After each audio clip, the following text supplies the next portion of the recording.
سلام کافه گلستان بفرمایید. آقا سلام، میشه یه پیتزا پپرونی و یه سالاد سزار و یه نوشابه مشکی بفرستید برام؟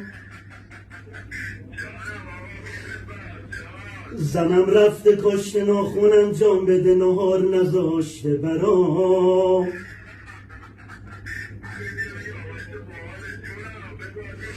اگه موتوری ندارید خودم بلندشم بیام الان.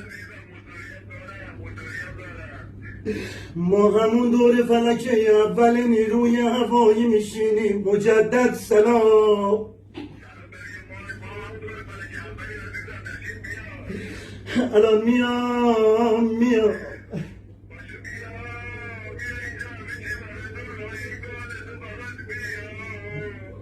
شنیده بودم مرداد آقا حسینی خیلی دست و دل بازه. دارم میام.